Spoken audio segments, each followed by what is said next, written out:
Bom, o que são as novidades que eu tenho? Eu vou por partes aqui, tá?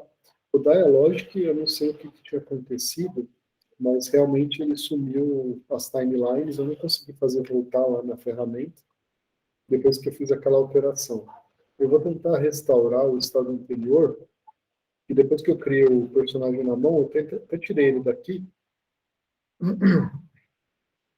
que foi aquele Whipping Bull, né? Aí, mesmo assim, ele não voltou as timelines para o Godot, ele não reconhece mais. Deve ter tido algum problema aí com os arquivos JSON, alguma coisa assim, do Dialog. Outra coisa que eu tinha feito, e tinha dado algum probleminha, foi que eu achei uma ferramenta, vocês tinham até perguntado na aula passada, e foram vocês que perguntaram, foi eu que mostrei, do Tiles, né? Se dá para fazer dá para importar do Tiles automático para o Godot. E eu achei, existe uma ferramenta aqui, deixa eu ver se eu acho pelo nome Tiles, aqui ó, Tiles Map Importer. Ele funciona, tá? Só que depois que eu coloquei isso daqui no projeto, ele começou a dar muito bug. Ele começou a dar bem mais bug do que normalmente. Então, eu não estou usando esse cara aqui. Eu vou fazer uns mapas mesmo no meu jogo, tá? Eu só estou avisando vocês porque às vezes vocês têm a ideia, eu já testei antes. E eu tentei colocar e não ficou legal. Eu ainda vou mostrar para vocês aqui as coisas básicas, né, do jogo, o mundo inicial de teste que eu estou criando, né? E aí esse mundo inicial de teste ele vai servir como o nosso mundo de fundo, né? Então, o portal Tiled não funcionou. Eu vou fazer aqui mesmo no TileMap. E a partir da semana que vem, acredito que eu tenha já o primeiro, pelo menos o primeiro nível pronto. Eu não sei, essa não é muito minha prioridade. Eu até vou mostrar para vocês aqui que eu fiz um to-do list, são as coisas que ainda estão faltando, né? Então, o que está faltando? Isso daqui é para o meu jogo inteiro, tá? Olha só, falta relativamente poucas coisas. Faltam dois inimigos, a águia e a topeira. Faltam colocar os líquidos, que é quando o cut vai cair em água, óleo, essas coisas, lava. Os upgrades de algumas coisas que faltam pegar e fazer o upgrade, né? O chão mole de escavação, o chão congelado que derrete, a névoa que evapora, plataformas invisíveis, os NPCs, que é mais o gráfico, basicamente é o gráfico deles, né? A HUD, que é a interface para o usuário, para mostrar uma interface mais bonita do que aquelas letras horríveis que estão lá. Os menus de opções de pausa e de controles, né? E o load save também, né? Talvez eu não faça menu para isso aqui. Mas falta o load save em si, né? Isso daqui que eu tinha programado para fazer com vocês hoje, mas eu vou deixar para a próxima. Os chefes de fase, eu já fiz o primeiro, mas eu ainda não implementei o código dele, ainda tenho que implementar, né? A navegação do mapa, aquele mapa de cima para escolher a fase, a partir da quarta fase vai poder escolher, né? Talvez eu faça ele andando pelas fases também, só para mostrar no começo. Os diálogos iniciais e finais, os diálogos para pegar itens, interação comum, NPCs e com chefes, o final dos jogos, ou os finais, né, se tiver múltiplos, e uma coisa bem grande, que é bem amplo, isso aqui que eu vou deixar por último, sons e música. Eu não coloquei nada disso. Então, meus objetivos, por enquanto, são terminar a primeira fase, terminar o primeiro mundo e terminar a arte. Eu vou tentar fazer essas três coisas aqui em curto prazo, tá? Para eu conseguir terminar o primeiro mundo, eu acredito, a primeira fase, né? Eu acredito que eu só preciso colocar os NPCs e eu preciso colocar os diálogos. Falta pouca coisa. Para terminar o primeiro mundo, eu já preciso de mais. Eu preciso do primeiro chefe, eu preciso colocar mais alguns elementos aqui que eu ainda não tenho. Os líquidos, os upgrades do primeiro mundo, eu acho que eu já tenho todos, ou quase todos. Ainda não tenho todos, não. Enfim, eu vou colocando as coisinhas aos pouquinhos. É legal fazer um to-do list ou então um organograma, um cronograma, para vocês não se perderem, tá? Porque conforme vão surgindo ideias e vai fazendo coisas, é muito fácil você se perder no projeto, sempre a querer acrescentar mais coisas. E eu meio que parei de acrescentar coisas novas. Desde o começo do projeto, aliás, eu fui bem centrado, eu não coloquei muitas coisas adicionais. O que eu aumentei? Eu aumentei uma fase, que vai ter uma temática diferente, é uma fase secreta, mas obrigatória. Eu aumentei um upgrade, que vai ser dessa, correspondente a essa fase. E basicamente é isso. Não mudei muita coisa do começo para o fim. E eu mudei o jeito que os power-ups e os inimigos vão funcionar. Mas basicamente é o mesmo jogo desde o princípio, tá? Aí deixa eu mostrar para vocês um pouquinho sobre as sprites que eu fiz, né? Basicamente, eu terminei as sprites do primeiro chefe, são essas aqui. Deixa eu mostrar para vocês alguns gráficos, né?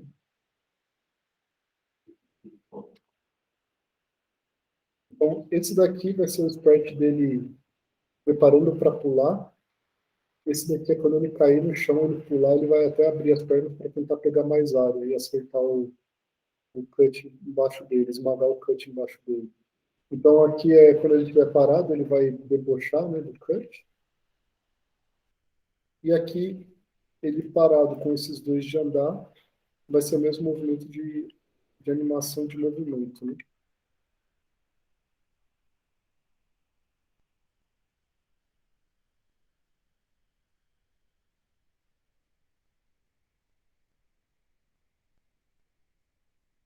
Isso aqui.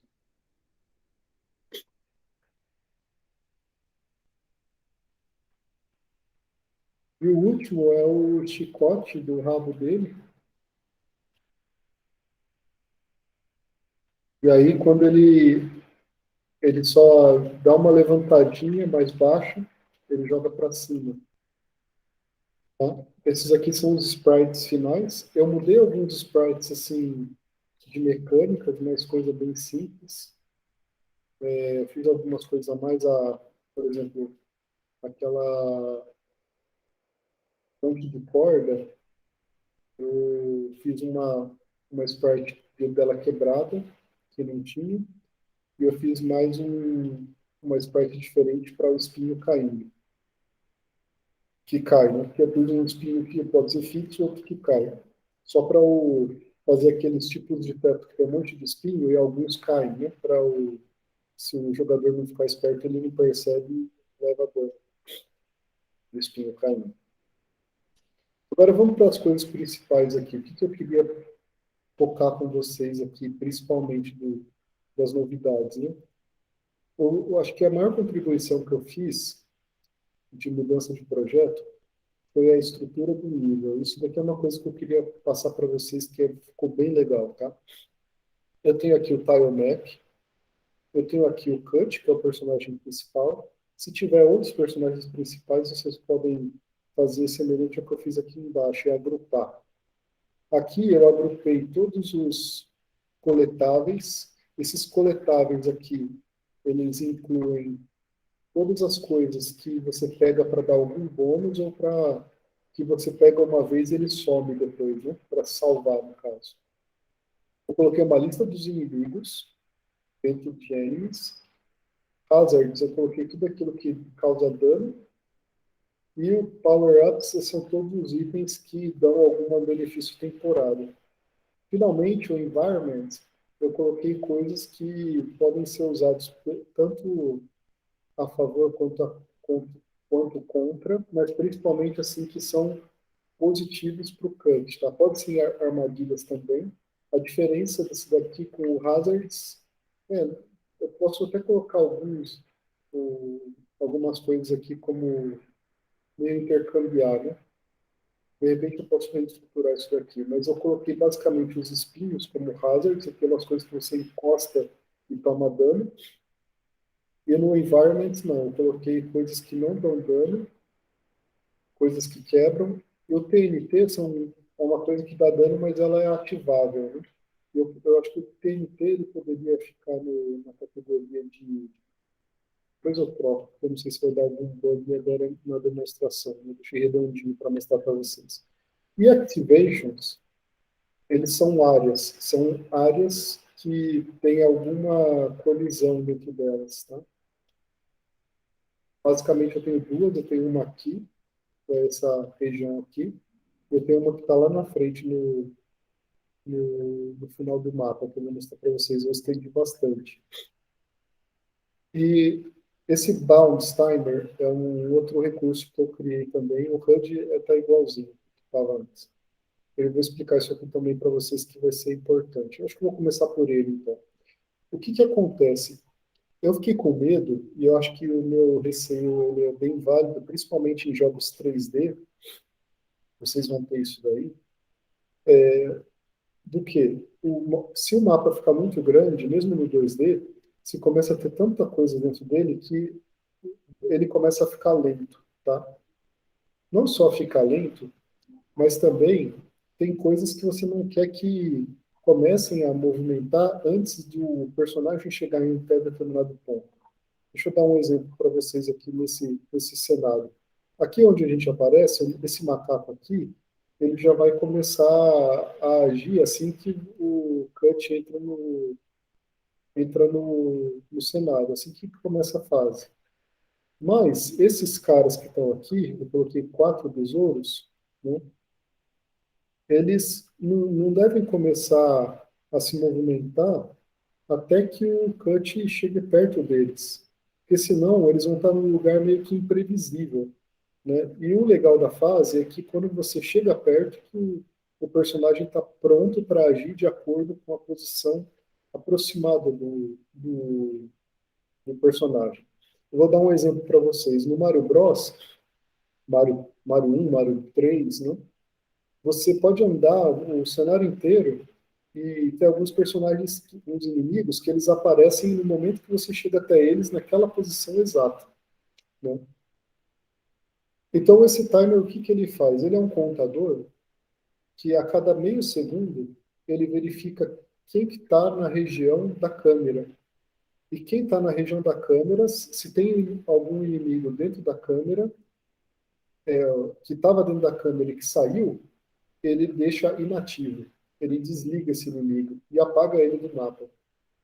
E aí, quando o Cut sai dessa região e volta para onde o inimigo inicia, onde ele, é o que eles chamam de spawn, né? Que é onde ele começa,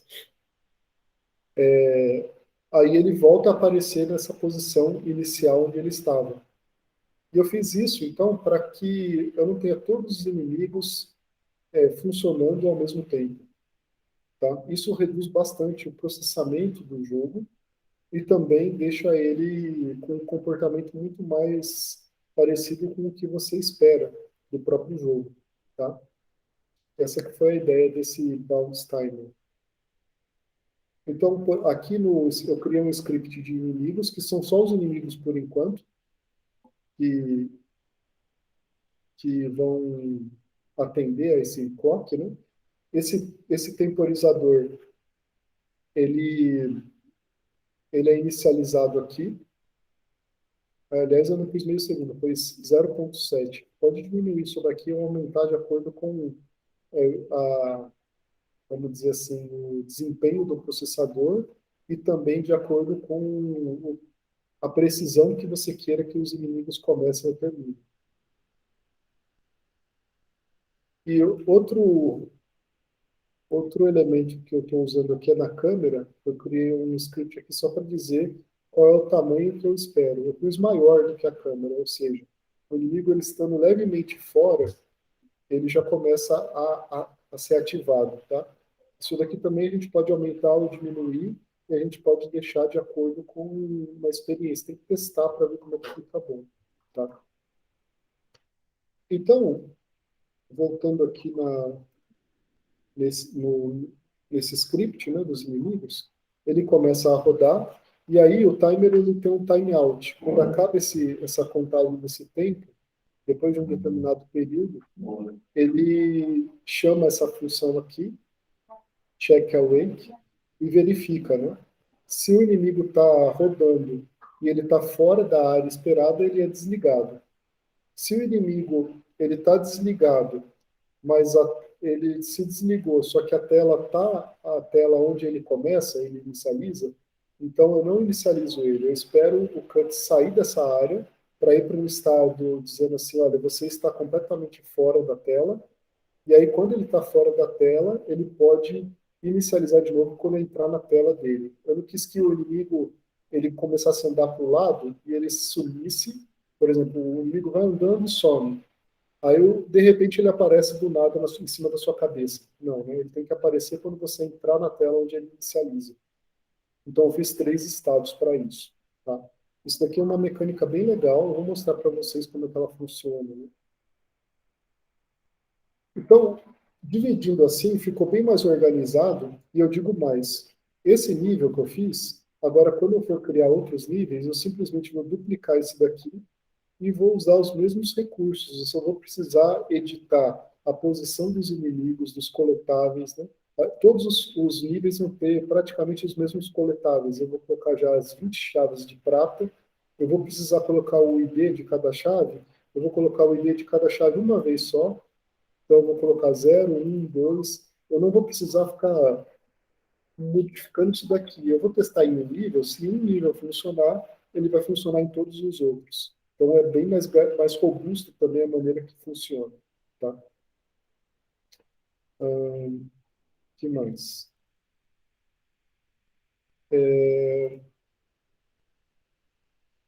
Então os inimigos estão aqui, eu posso trocar, posso colocar outros inimigos. Os hazards, acho que vocês só tinham visto, eu não sei se vocês já tinham visto o espinho, eu vou mostrar para vocês. Esse espinho tem um espinho que afeta tanto o inimigo quanto o cut e o outro espinho só afeta o cut, que é a estaca, né, que eu chamo. E tem a estaca que é cadente, a falling state, que eu vou mostrar também que ela requer uma área de ativação, que é essa daqui.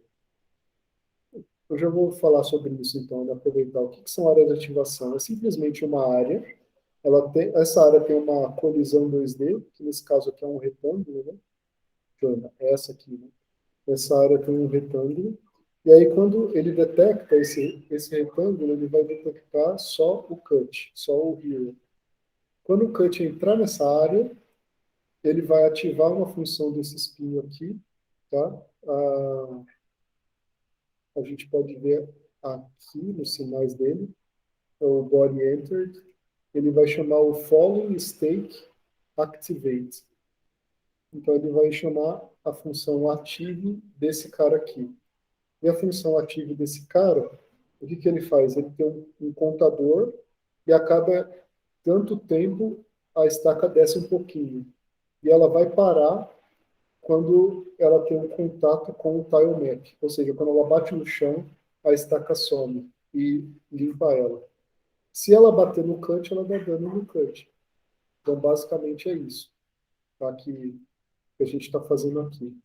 Esse é um mecanismo que vocês podem usar para ativar qualquer coisa, né? Esse daqui eu quis fazer assim porque eu quero que ele... eu posso controlar, inclusive, a velocidade da estaca, né? Eu posso pôr aqui, speed, né? É um valor entre 30 e 120, e eu vi que varia bastante o comportamento dela, cair mais rápido ou mais devagar.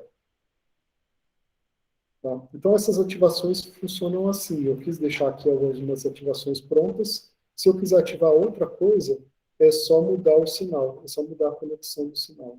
Né? Essa daqui, ela para frente, ela está ativando duas outras coisas que eu vou mostrar agora para vocês, aqui no mapa. Aqui, tem esses dois inimigos e tem essa região aqui.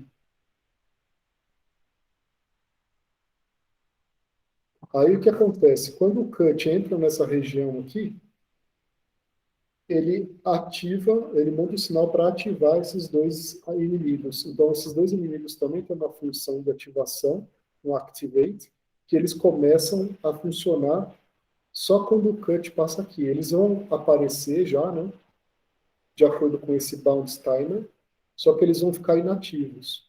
E aí, quando o cut passa aqui, eles começam a agir. Então, é como se fosse uma armadilha, né? O cut passa por aqui, os inimigos começam a andar em direção a ele para tentar derrotar ele. Você pode fazer isso como se fosse uma sala surpresa e um lugar com uma armadilha. Tá? Dá para fazer esse tipo de coisa com essa área 2D também. Tá? De ativações é isso que eu fiz. Eu fiz bastante coisa assim de ativação. Já tem outras coisas, tem outros elementos que também têm ativação, como por exemplo a porta e a ponte, né? Essa porta e essa ponte, ela vai ter uma ativação aqui, ó, nessa cordinha. Quando o cut encostar na corda, ele abre. Por que que eu fiz a ativação dentro do próprio elemento nesse caso, né? Se a gente clicar aqui na porta, por exemplo, a ativação já está no próprio elemento aqui. Eu tenho uma animação, um animation player, que é para aparecer a porta fechando, e eu tenho uma ativação que é para o cut fechar a porta, e uma outra colisão que é da própria porta que depois impede de passar, né? Eu fiz duas colisões separadas, uma para colidir com o cut, que é um elemento sólido, né, um static body, que não deixa passar, e outro que é uma área. Né, eu até falei com vocês sobre isso na última aula. Né, a área 2D, o cut pode passar por dentro, enquanto que o static body não, ele encosta e não deixa passar. Então, por que que eu fiz aqui? Porque a cordinha sempre vai estar aqui na porta, eu não preciso mudar a posição da corda, né, em cada porta. A não ser que eu faça uma corda variável de tamanho, mas eu não quis fazer essa mecânica nesse jogo, eu quis deixar assim. Então, dessa maneira, a gente vai conseguir fazer com que fica mais simplificado o projeto, tá? Tanto da porta quanto da ponte levadiça. Fiz assim.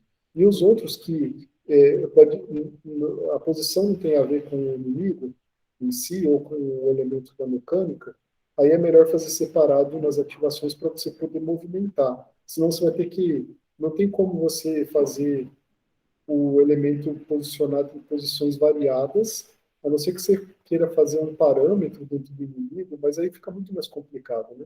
Eu achei muito mais simples fazer assim. E nem todos os inimigos vão ter essa ativação. Né? Alguns vão começar a funcionar assim que o cut chegar na visão deles. Os hazards, então, como eu disse, tem dois tipos aqui que eu implementei.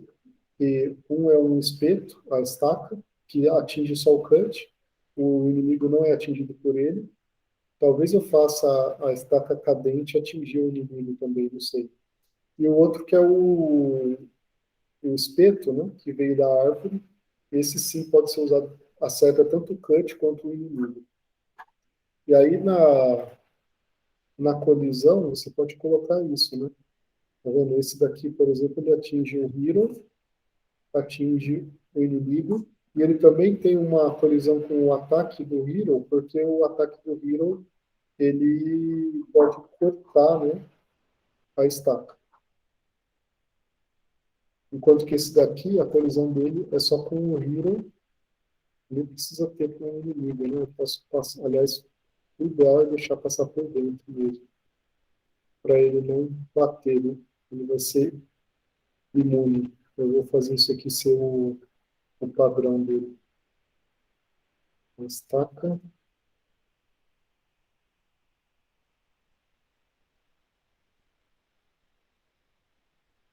E a estaca cadente. Eles não batem no inimigo, passa por dentro do inimigo. Só atinge o cut. Eu quis fazer assim, por quê? Eu quis fazer assim por enquanto. De repente, isso é um detalhe fácil de mudar, depois dá para fazer alterações, tá? É, muito bem. Aí, o que mais que a gente tem aqui? Os inimigos eu já tinha mostrado para vocês. A única diferença é que eu coloquei uma armadura, né, em alguns deles. Alguns deles já estão com armadura. Eu fiz a animação deles um pouquinho diferente. Eu tive que mudar, eu acho que eu não mostrei isso para vocês, mas eu tive que fazer uma animação repetida para ele com e sem armadura. Tá? Por que isso? Eu vou dar razão. Porque dentro do script, dentro da animação, melhor dizendo, é aquele problema esse é um problema do Godot, né? Aqui dentro, se eu quiser mudar um valor de uma chave, ele vai mudar para todos os elementos, todos os objetos desse tipo. Então, se eu quiser pôr a armadura em um besouro, ele vai pôr em todos. Por isso que eu tive que ter todas as animações em todos, porque aí, se eu quiser colocar a armadura em um besouro, ele vai chamar as animações de armor. Se eu quiser sem armadura, ele vai chamar sem armor. Se eu quiser com armadura completa, ele chama de armor 2. Essa é a única coisa chata que eu tive que fazer por um erro de implementação de herança do Godot. Né? Enquanto vai ficar assim, talvez mais para frente é muito. Muito bem. E aí, o mais legal que eu fiz agora, eu vou mostrar para vocês, é no nível. O script do nível está bem diferente, tá? Ele vai ter um número do mundo, vai ter um número do nível, e ele vai ter o tipo do nível. O que é o tipo? Esse é o tipo de grama, de montanha, se é dourado, que é o especial, fogo, gelo e de morte. E de acordo com o mundo que ele que for, ele vai ter um tipo. O que acontece? Baseado nesse tipo, eu posso mudar as sprites dos inimigos, dos hazards e do environment. Eu posso mudar todos os elementos que tem desse determinado tipo. Ou seja, eu não preciso ficar criando aqui no... Cadê? Aqui eu estou nas cenas? Não. Eu estou nas cenas. Não, aqui eu já estou nas cenas mesmo. Aqui o hazards... Deixa eu pôr o environment. Aqui, por exemplo, o environment. Eu tenho uma ponte, e essa ponte que vocês podem ver que ele está com o sprite da dourada. Mas eu não preciso fazer a ponte dourada, a ponte de floresta, a ponte de gelo. Eu posso ter uma mesma ponte para tudo. E aí, onde que eu vou definir qual é o tipo de cor e quando eu vou mudar?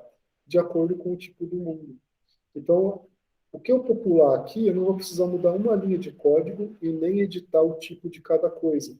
A única coisa que eu vou mudar é essa variável. Eu estou no mundo 1, aqui é 1. Acabou. Se eu estou no mundo 2, aqui é 2 e acabou. Então, eu vou poder duplicar o nível. Os inimigos todos já vão mudar a temática automaticamente. Todos os ambientes vão mudar. A única coisa que eu não vou mudar vai ser o tile map. O tile map eu vou ter que fazer na mão mesmo. Só que o tile map já é uma coisa que eu esperaria fazer na mão para cada um, porque o tile map tem um formato todo específico de cada nível. Então, isso daí não é um prejuízo grande, né? Pelo contrário, eu vou fazer o desenho do tile map na mão e simplesmente vou carregar ele aqui. Tá? Tudo que tiver opção de ser sprites diferentes, eu vou poder mexer.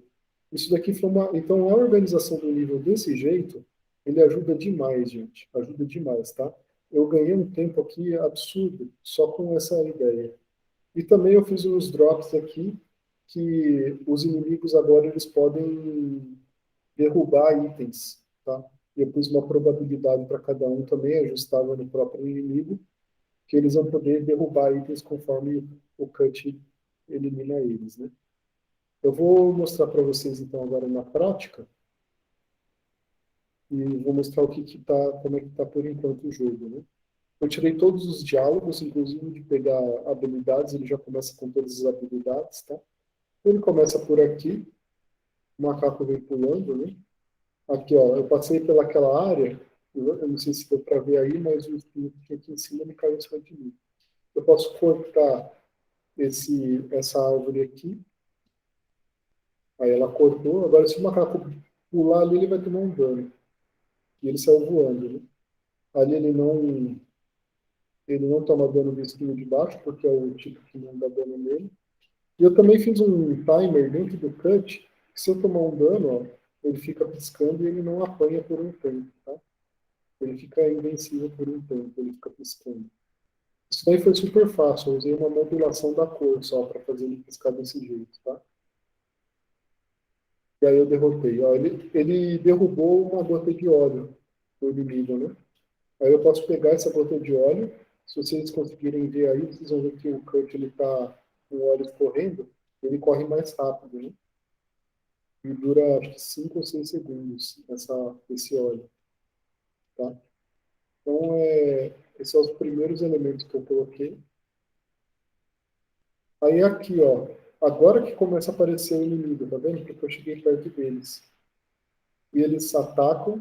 Esse inimigo aqui, ele é igual o Cut, ele também corta. Então, ele também corta a árvorezinha, tá? ele também corta. Eu posso chegar nele por trás, né? Acho que eu já tinha mostrado isso para vocês. Porque ele fez um drop de um coração. Ele vem mais para cá. E se vocês perceberam, tinha três desses inimigos. Mas um sumiu. Se eu voltar para cá, ele vai aparecer de novo. Olha lá, tá vendo? Eu não quis que ele tomou um dano meu e um dano do respeito. Esse daqui é um outro inimigo. Aqui eu passei na ponte, abri a ponte, né? Recuperei toda a energia, o coração grande recupera tudo. Recupera 5, se eu não me engano. E aqui era uma ponte que eu podia descer aqui, mas agora ele fechou e impede que eu desça para cá. E não tem volta, né? Essa é outra porta, né, que eu tinha falado para vocês. Então, passando por aqui, ó, quando eu passar por essa corda, ele fecha, não tem mais como voltar agora. E os outros inimigos estão esperando, tá vendo? Eu não cheguei na área de colisão ainda deles. Quando eu chegar, ó, eles começam a agir e eles começam a me atacar. Aí eu tenho que me virar com eles, né?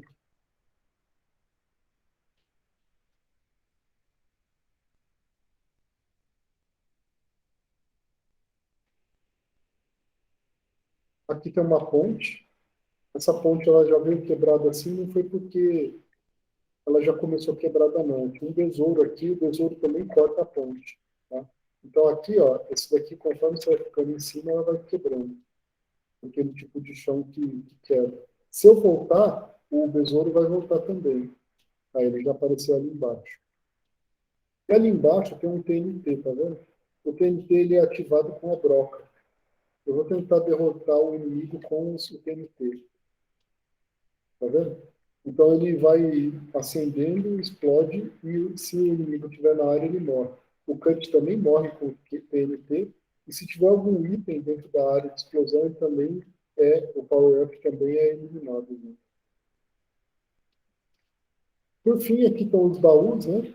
Então, se eu passar aqui não pega, ele tem que usar a visão para abrir o baú. Aí aparece um item dentro dele, tá? Que é uma vida. E aqui, ó, parece que não tem nada, mas se a gente usar a visão de raio-x, ele consegue identificar um baú. Aí, se você usar a visão normal, ele abre o baú, aí você pega mais um item. Tá? Então, notem que eu já fiz todas as mecânicas praticamente do que eu vou precisar durante todo o jogo. Agora eu caí num buraco eterno. Mas, então, essas foram as implementações dessa semana que eu fiz, tá? Agora, olha para vocês verem que legal. Eu vou mudar aqui o mundo para o mundo nível 2, que é na montanha. E olha o que vai acontecer quando eu inicializar. Olha a temática, mudou todo. Inclusive o inimigo está com uma ajuda roxa. Acho que vai ser difícil que vocês enxergarem aí na tela de vocês, por ser uma transmissão, né? Mas está aí. Uma tela roxa. Ó, os bichinhos estão com antena roxa e pé roxo também. A porta roxa. Aqui a ponte. Deixa eu destruir o TNT junto com o item, né? Ele destruiu o coração, inclusive. Né? Ele perdeu a oportunidade de pegar o coração. Pode ser uma coisa boa ou ruim, né? Essa mecânica. Aqui não muda mais nada. Como eu disse, a única coisa que não muda é o chão. Se eu botar a temática do mundo 3, aí ele vem o mundo de gelo, né? Os tesouros ali, ele com pena azulzinho. A porta aqui, ó. Tá? O tesouro chegar ali, ele fecha. Ele pode até me prender aqui, ó. Se ele me prender aqui, eu não saio mais daqui agora. Já era, né?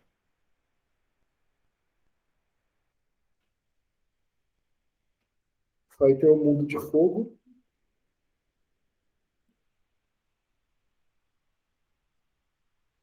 que ele já fica assim, né?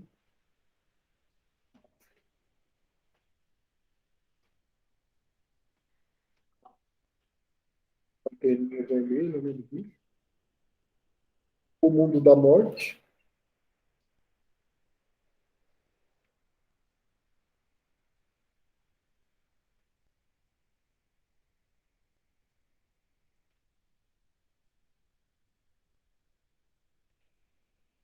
da morte, e tem o mundo zero, que é o mundo especial, que é o mundo dourado, né?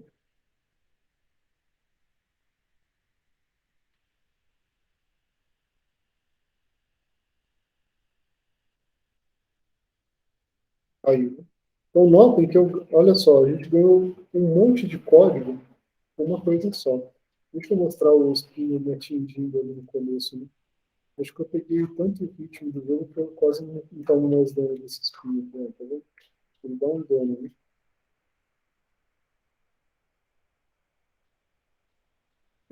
Onde que é esse dano aqui?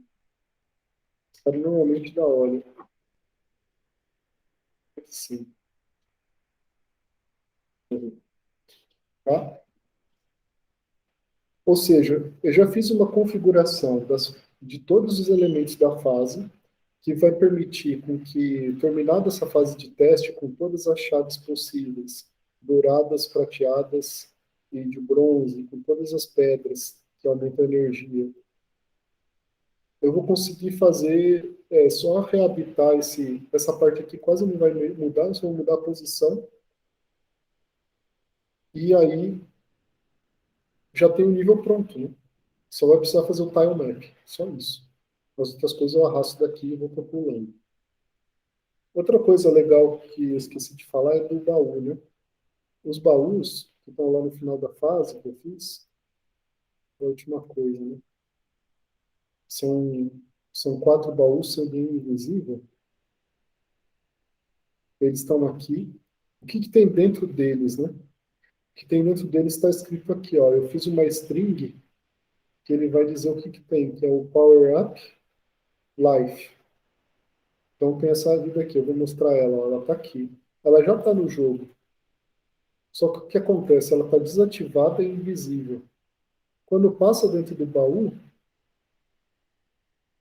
o script dele, quando entra a visão entra na área dele, ele ativa a visibilidade se ele não estiver visível, o baú, né? Não o conteúdo do baú, mas o baú em si, que é o último baú que é invisível. E aí, se o baú estiver visível e tiver com a visão de abrir, né, a de inspecionar, ele vai ver se vai mudar a sprite para o baú aberto e depois vai desativar a colisão desse cara para não abrir de novo esse baú e também vai ativar o próprio item ao qual ele se refere, que é o contents aqui. Ele vai pegar no nível, vai pegar o conteúdo e vai ativar. Tá? Muita coisa aqui que eu uso para acessar esse global links aqui é uma variável que não tem muita coisa. Né? Igual eu falei para vocês na última aula, eu não quis colocar muita coisa no global links, porque senão vira uma anarquia e fica difícil depois de você organizar o seu projeto. Mas o que, que eu tenho aqui? Eu tenho as informações do player, o game over, o nível atual e a câmera. Eu vou colocar o mínimo possível aqui para não ficar puxando o código de puxadinho, né? De ficar acessando variável global o tempo todo. Isso é uma péssima prática. Eu vou usar para o que realmente precisa ser global, né? Ou seja, uma coisa que um determinado elemento do nível ele precisa atuar sobre uma coisa mais geral que é fora do nível, inclusive, às vezes. Por exemplo, a câmera, ela é dentro do cut. Já é uma coisa mais chata de você acessar, né? Tá? E, dependendo de onde está o elemento, ele pode ser difícil de entrar no nível. Beleza? Deixa eu tentar mexer só no TNT aqui. Eu vou tentar mover esses TNTs para o hazard. Eles são mais caros de hazard mesmo. Eles estão aqui, né? Agora deixa eu ver se tá certo. Ah, o TNT foi legal também. Acho que é bacana eu explicar uma coisa aqui de como é que eu fiz o TNT para ele funcionar. O TNT, assim como também aquela ponte, a ponte de cordas, eu vou mostrar para vocês como é que elas estão no nível inicial e como é que eles realmente funcionam. Né?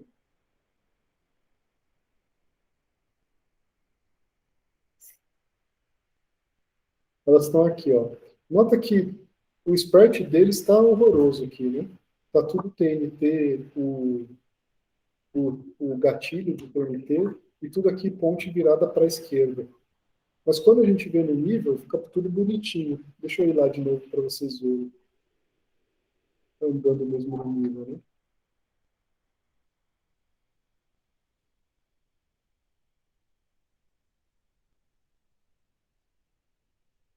Lá, a ponte está certinha, né? O TNT está certinho também. Ele só está virado ao contrário, né? Preciso girar ele para ele ficar na posição correta. Pelo menos isso. Pode ser assim também, né? Não tem problema. Mas, enfim. Então, o que que acontece? Como é que eu fiz? Eu fiz. Esse cara é o mesmo elemento de todos eles, tá? A gente pode colocar quantos deles quiser um do lado do outro, pode fazer um fio de TNT enorme, que ele vai explodir lá do outro lado do mundo, tá? Isso daí pode ser um mundo que você começa a explodir no TNT e você tem que sair correndo antes que o TNT exploda lá na frente para você passar por uma região. Dá para fazer uma mecânica assim, tá? Aí eu vou mostrar para vocês como é que ele é. O sprite dele é uma sprite grande, mas eu peguei. Deixa eu, deixa eu ver aqui. É aqui, né? 48. Se eu colocar aqui o tamanho inteiro, é 48 e 0. Aqui, ó. Esse é o sprite completo dele, tá? Mas aí o que que eu fiz? Eu peguei um pedaço dele de 16 por 16 e pus o pedaço final, que é o trigger. Aqui dentro, eu tenho a posição que ele é. Se ele é o trigger, se ele é um pedaço de cabo, ou se ele é o próprio TNT que explode no final. Isso aqui é o que a gente define aqui na fase. Esse cara aqui, ele está como trigger, todos esses do meio, um é como se fosse cabo, e esse final aqui é o explosivo. E eles têm o vizinho deles. Então, o vizinho dele é o TNT2. O vizinho do TNT2 é o do TNT3, e assim por diante, até o TNT4 é o vizinho do TNT5, o TNT5 não precisa ter vizinho, que ele é o último. Tá? Aí, o que, que vai acontecer aqui no script dele? Quando ele explodir, ele vai, ele vai ativar o vizinho. Eu vou chamar esse call neighbor aqui, né? Sempre que ele explodir. Isso daqui está dentro da animação, esse call neighbor. Então ele vai começar a animar o dele, e aí, algum tempo depois, que eu coloquei o tempo da animação, ele chama para explodir o vizinho. Ele pega o nome do vizinho aqui. E aí, dependendo se ele é o final, o explosivo ou não, ele vai ter uma animação diferente. A animação do explosivo, ela é um pouco mais longa e ela aumenta a escala. Ela pega o foguinho lá e aumenta de tamanho. A outra explosão é só o fio derretendo no começo, ela só pega a sprite correspondente, que são 3 sprites. E eu mudo a sprite aqui, que é a textura. Então foi muito simples de fazer isso com animação. Eu tentei, antes de fazer com animação, fazer com elementos assim, com funções. É difícil, tá? E com um relógio temporizador. É muito chato de fazer, tá? É bem complicado mesmo, tá? Assim é bem mais fácil. A única desvantagem que você tem é que você não tem como fazer ficar mais rápido ou mais devagar a animação. Mas esse daqui eu quis deixar do mesmo tamanho mesmo. Se eu quisesse mudar a velocidade na animação, eu teria que pôr um scale aqui, uma escala, para ir mais devagar ou mais rápido, aquele modo escala. Que eu usei a mesma escala, a mesma opção para o cut andar mais rápido ou mais devagar. Tá? Esse é o TNT. Já a corda também é a mesma coisa. Aqui, o leather, né? Todos eles são a mesma coisa, só tem o elemento da esquerda, os do meio e o da direita. Também pode colocar quantos quiser, um do lado do outro. E eu mudei a escala dele, ele estava pequeno, aí eu mudei a escala 2 e ficou bom. Esse daqui funciona um pouquinho diferente, ele tem uma energia, eu comecei com 6, e cada 0,1 segundo que o inimigo está dentro, ele tira 1 de energia. E essa energia eu posso mudar. Eu posso colocar uma energia maior ou menor, né? Então aí eu quis 0,6, que é o que é um pouco mais de meio segundo que o personagem pode ficar em cima da ponte sem ela estourar. Ou o inimigo, né? Ele conta. Não existe uma função no Godot para verificar que isso daqui é uma área, né, que ele entra em cima da ponte, aliás. Deixa eu abrir o logger aqui.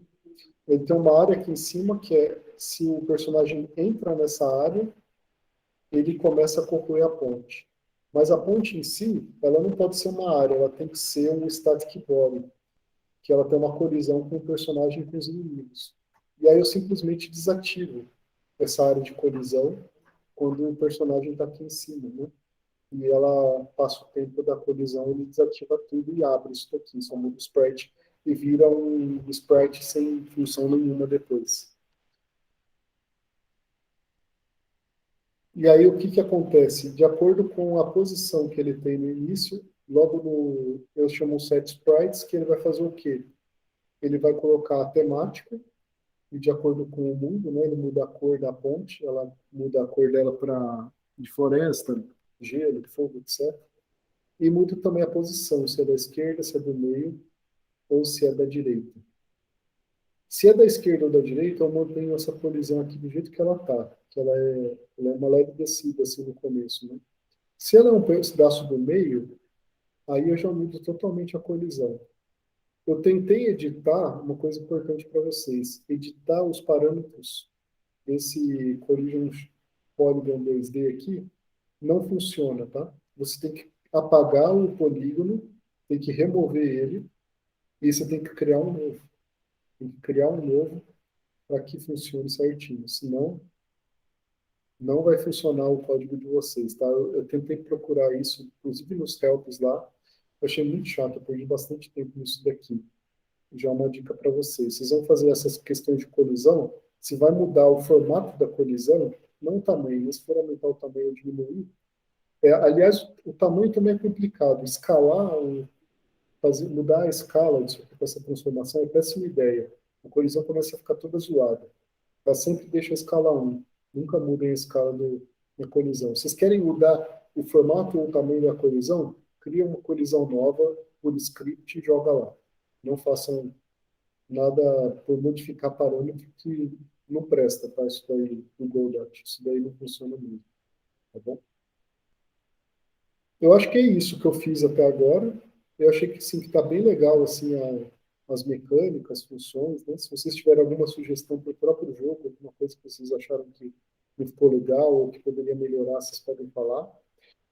Coisas ainda, realmente eu só vou sentir como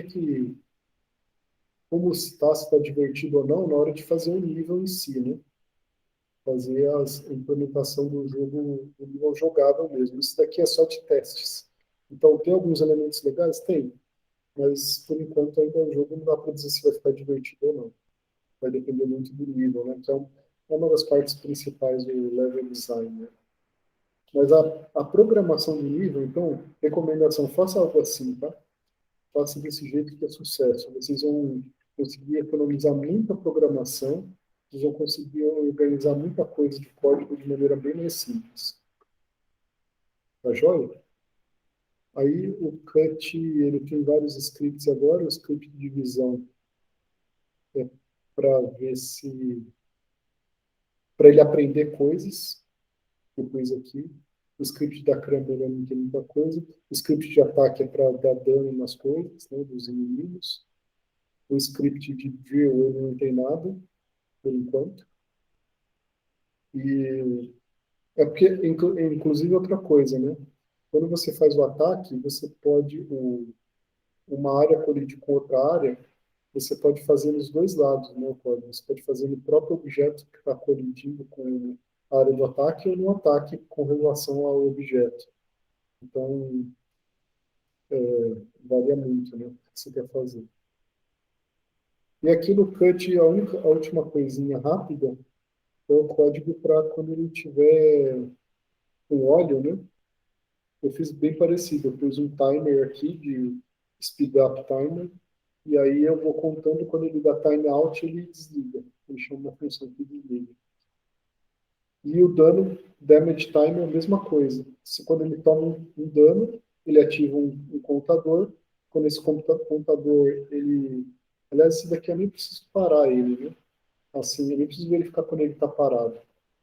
Eu só preciso ver aqui, para fazer a animação em si. A animação, eu fiz uma animação com uma continha. Ele pega a cor, com, ele modula, né? É modulate. Ele dá para você mudar a cor da própria sprite.